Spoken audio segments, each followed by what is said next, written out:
Messieurs, bonsoir. Bienvenue sur Belgocam 21 TV. Au sommaire de cette émission de géopolitique, nous parlerons de Wagner. Prigojine en déroute. Quel avenir pour Wagner? La guerre en Ukraine, des prolongations qui pourraient mettre en mal la sécurité des nations. Monsieur Toga, bonsoir. Après une pause, nous sommes de retour. Comment allez-vous? Oh, tout va pour le meilleur des mondes et merci une fois de plus de m'accueillir sur ce magnifique plateau pour apporter ne fût-ce que mon opinion sur l'actualité mondiale. Monsieur Toga, Wagner est vers Moscou, a été vers Moscou et a pris le chemin de Moscou. Wagner rayé de la carte russe, qu'est-ce que cela cache? En soi, on pourrait dire que cela ne cache rien du tout, parce que les relations entre Wagner et la Russie se sont plus ou moins clarifiées. Vous avez souvenance de la pléthore des documentaires qui donnaient, n'est-ce pas, connaissance des activités de la milice, entre guillemets, Wagner sur l'ensemble des territoires de guerre. Et donc, ces documentaire-là donnait des allégations comme quoi Wagner est une milice terroriste, est une milice créée par le Kremlin. Cela donne, cette situation-là donne une bonne lecture de la situation actuelle parlant de Wagner, à savoir que l'État russe, on peut le dire, a quelque peu créé Wagner pour, n'est-ce pas, asseoir ses velléités de conquête, si on peut le dire ainsi, dans les territoires déjà jadis occupés par les puissances impérialistes. On annonce Wagner en Biélorussie. Est-ce que c'est un repli stratégique? Que se passe-t-il réellement? Oh, il ne se passe véritablement rien du tout. Il ne se passe véritablement rien du tout. Quand on regarde l'évolution des événements, on peut se rendre compte que c'était un coup de farce qu'on nous a servi au niveau de la Russie. On ne peut lancer une telle action et être reçu par le président. Et ils ont discuté de quoi? Est-ce que Wagner, c'est sa fermeture? Est-ce que c'est sa fin? Toutes les supputations vont bon train, mais maintenant, nous en tant qu'analystes, est-ce qu'on voit la fin de Wagner? Je dirais d'emblée que non. Pour la simple raison que c'est une force de contrepoids. Bien qu'elle soit une milice comme l'Occident aimerait bien la présenter, c'est une force de contrepoids au regard des légions étrangères hébergées par la France et les Black Waters au niveau des États-Unis. C'est une force de contrepoids, à savoir la sécurité privée. Et si la Russie s'est lancée dans cette activité-là, c'est parce qu'elle l'a bien vu que dans le monde, c'est une activité lucrative et qui permet d'asseoir ses idéologies, son idéologie en termes de sécurité et rassurer les partenaires qui voudraient bien avoir leur service dans leur État et naturellement envoyer les services de sécurité privée pour que le travail soit bien fait. Mais maintenant, est-ce que Wagner, c'est sa fin? Je dirais non, c'est juste une clarification des positions, à savoir, est-ce que Wagner a une emprise sur le ministère de la Défense russe? Est-ce que Wagner commandite ou alors commande est au-dessus du ministère de la Défense russe? C'est une clarification à ce niveau qui est devenue plutôt limpide parce que les déclarations de Prigojine, de Evgeny Prigojine, faisaient savoir qu'il est au-dessus du ministère de la Défense, que la sécurité du territoire russe était plutôt entre ses mains et donc il fallait ici que un événement apparaisse pour que cette clarification soit plutôt faite. Et c'est le magistère du président russe qui à mettre ici en avant quant à ce qu'il a confiance à son armée et non à la sécurité privée. C'est un jeu d'échecs que le président russe Vladimir Poutine livre au monde. Est-ce que Prigojine a été sommé de quitter la tête de Wagner ou simplement il sera remplacé à la tête de Wagner? Ben, au regard des perquisitions qui ont eu lieu dans son domicile, on peut avoir cette allégation-là. Mais est-ce que c'est véritablement le cas? Je dirais que non. Pourquoi? Parce qu'il a quand même une expérience dans ce secteur-là, bien qu'il ait été le cuisinier du président Poutine. Et donc vous voyez ici la longévité des relations qu'ils ont eues. Et a rendu à ce stade-ci, il y a eu un petit couac qui vient, n'est-ce pas, chambouler le déroulé de la relation amicale qu'ils avaient par le passé et dont le président Poutine, dans une allocution, a trahi son action de mutinerie comme étant une trahison. Et quand on repart un peu dans le passé, on voit l'interview que le président Poutine avait accordée à une chaîne concurrente il y a quelques années déjà. Il disait la faute la plus impardonnable à ses yeux, c'est la trahison.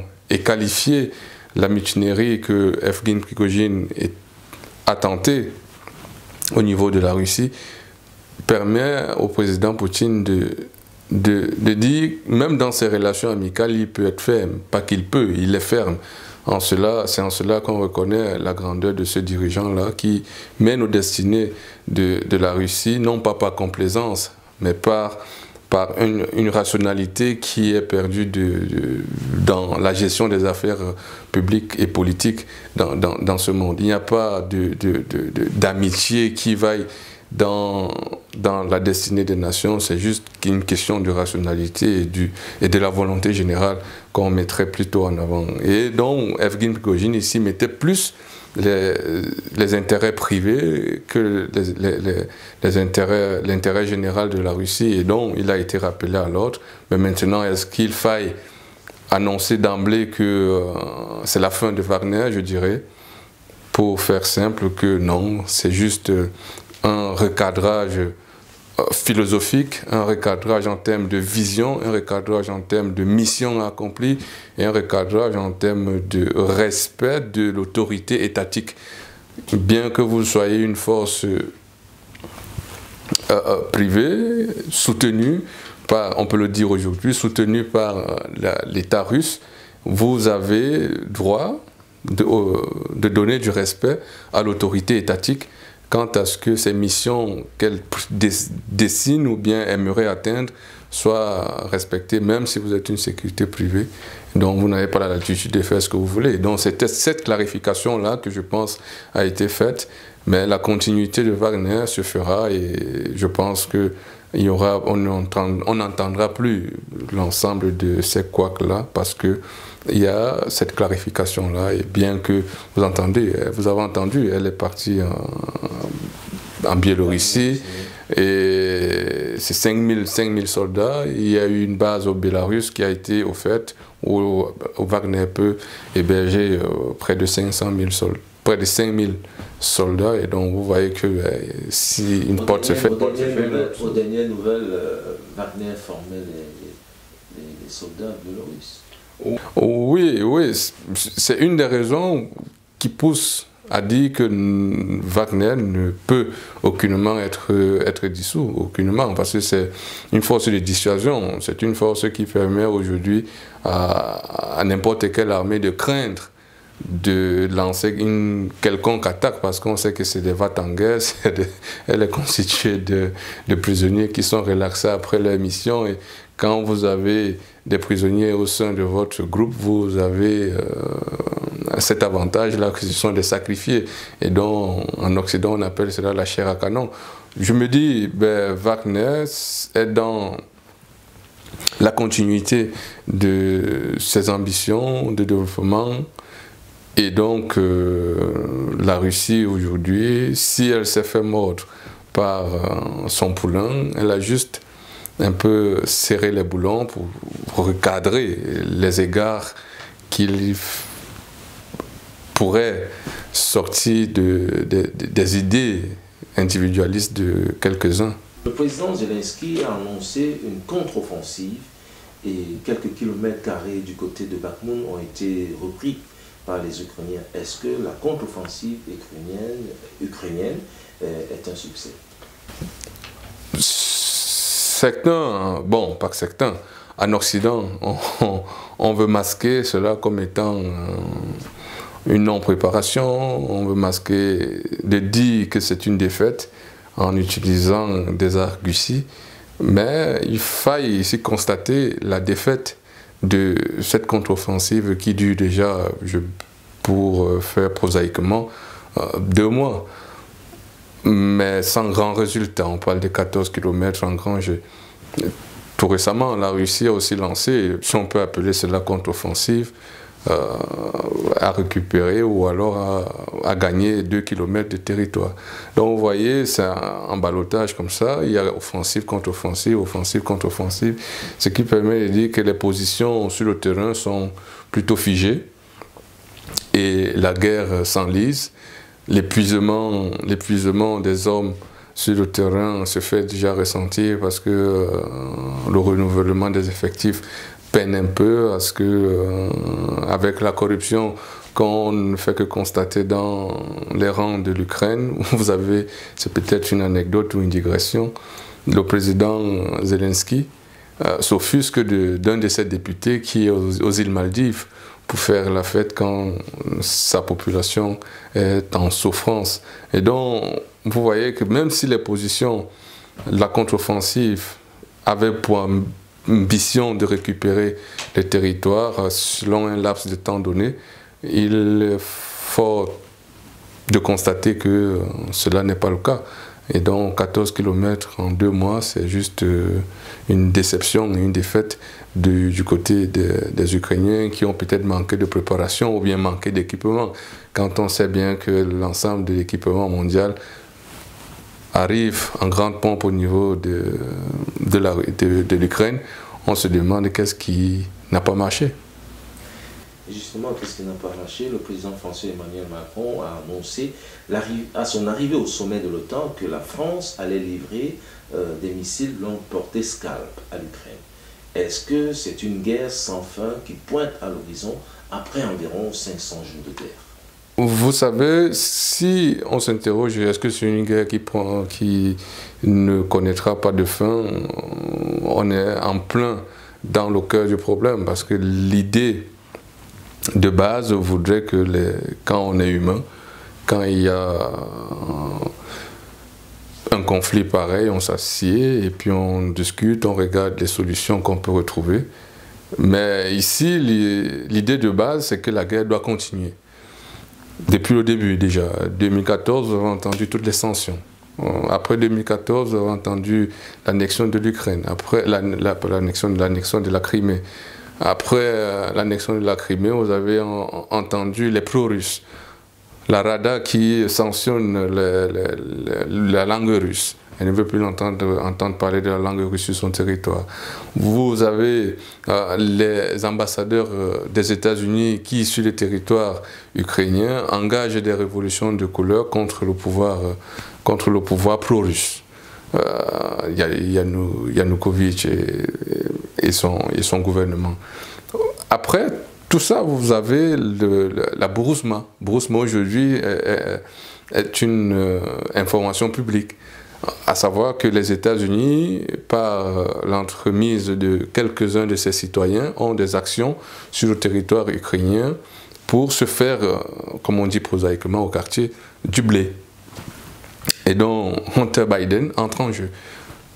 Il est affectueux de se faire de l'argent de façon un peu bizarre, pour parler sans toutefois se découvrir.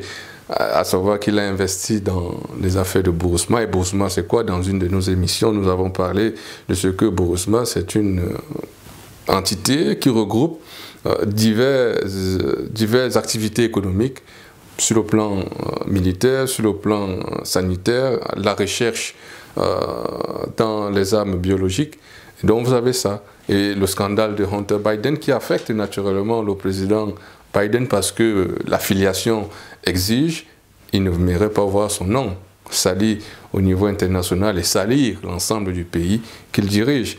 Et donc forcément, il faut couvrir l'office qui mène des activités lucratives au niveau de l'Ukraine. Et donc la famille Biden est empêtrée dans ce conflit-là. Est-ce que, si vous me permettez de vous retourner la question, est-ce que avec tout ce mélange de genres-là, vous pensez que la guerre va s'achever de sitôt? Revenons au niveau de la France.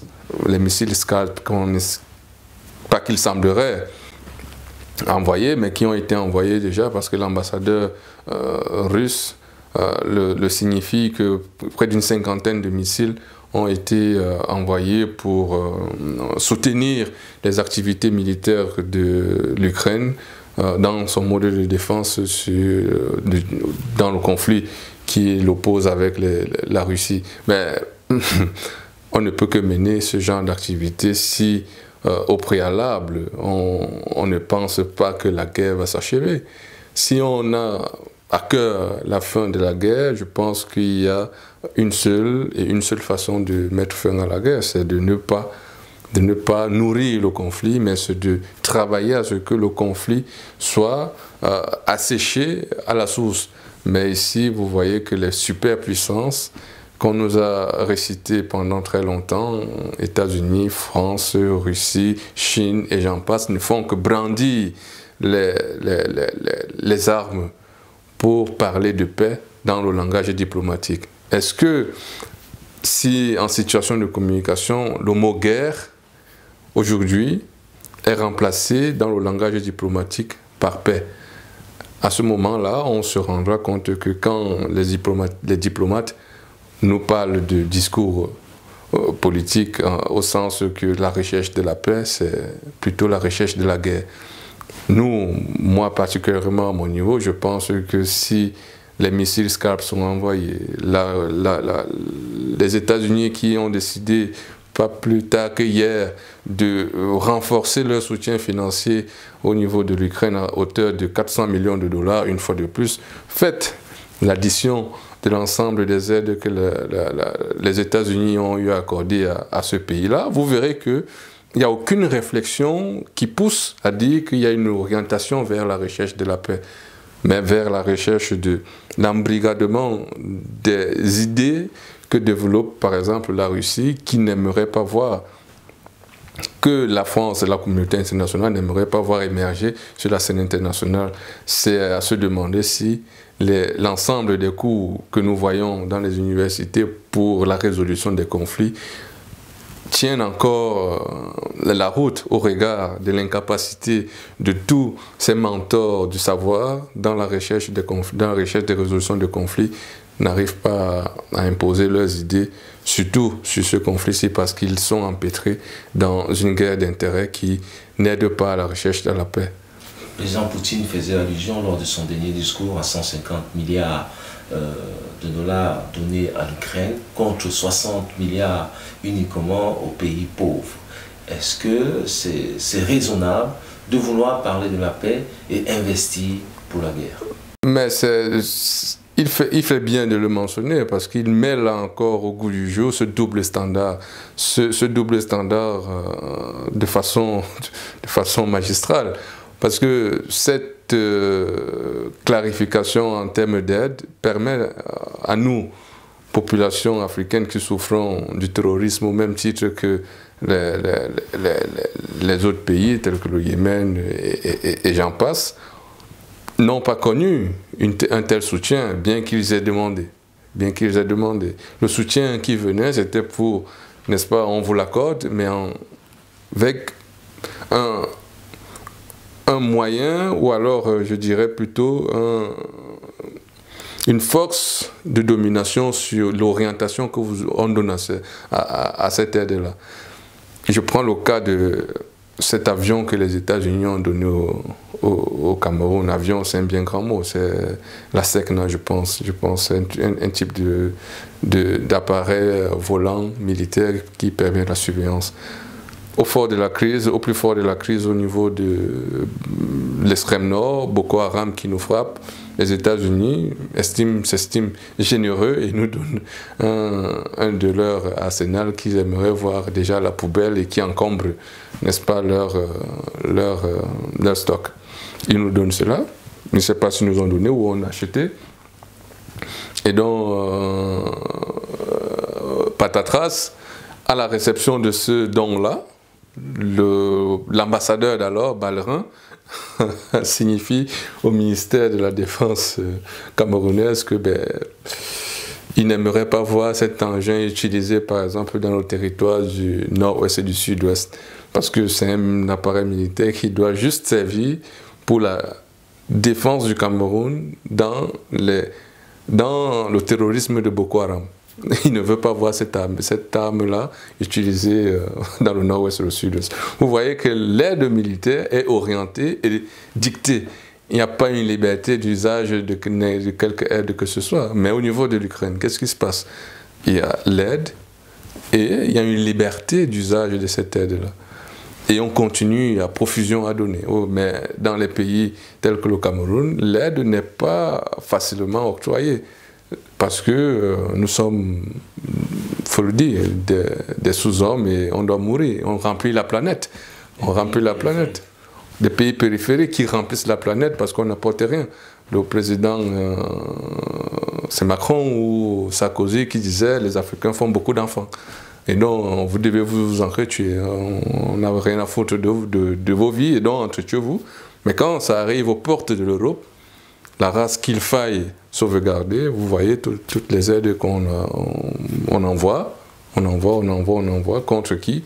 Contre celui qui pense que l'humanité est égale et il faille protéger la vie. L'on peut dire alors que l'Ukraine est un pays sacrifié. Oui, on peut le dire que c'est un pays sacrifié pour la simple raison que tout ce qui s'y passe montre que ce pays-là n'est pas véritablement indépendant, ou bien n'a jamais connu une quelconque indépendance. Parce que les visées impérialistes de la communauté internationale ont toujours considéré ce pays-là comme une porte d'entrée pour mieux limiter l'évolution idéologique que pourrait porter la Russie. Et donc ce pays-là ne saurait se définir comme étant indépendant, mais plutôt sacrifié par sa position géographique. Sacrifié par sa position géographique, elle n'est pas un pays sacrifié par ses propres citoyens, mais sacrifié par sa position géographique. Et l'idée que chaque pays de la communauté internationale nourrit pour ce pays-là, à savoir que ce pays doit être dans son escarcelle. Est-ce qu'il est encore souverain?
Revenons sur la communication de Prigojine et du Kremlin.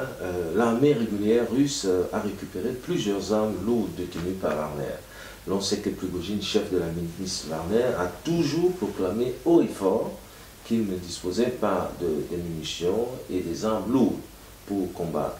S'agissait-il d'une communication à la Prigojine ou d'une communication pour détourner l'attention des États-Unis et de la communauté de l'Europe en fait? À l'heure actuelle, on peut dire que le groupe Wagner a été quelque peu flouté.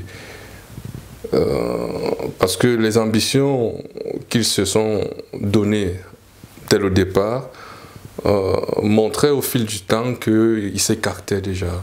Ils s'écartaient de ces ambitions-là, c'est-à-dire soutenir l'État russe dans cette guerre qui mène contre le néonazisme. Au fil du temps, on s'est bien rendu compte que la communication de Evgueni Prigojine, bien qu'efficace, n'était plus orientée vers la cible principale.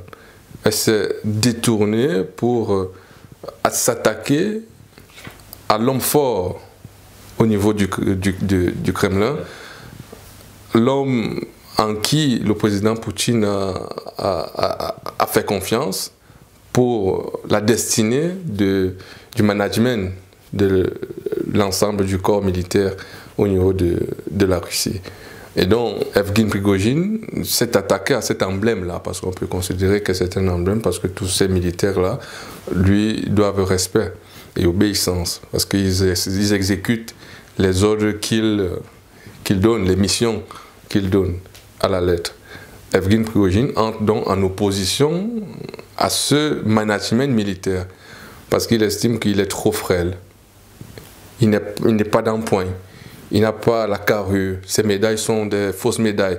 Et donc, ce discours-là fragilise le moral des troupes au niveau de l'armée régulière, l'armée étatique. Et ce qui permet de dire à un simple analyste, par exemple, que Wagner aimerait substituer l'armée étatique et se considérer comme le véritable rempart sécuritaire au niveau de la Russie. Mais est-ce que cela est possible quand on considère la Russie comme étant une grande puissance qui a dompté ou bien alors a mis fin au nazisme?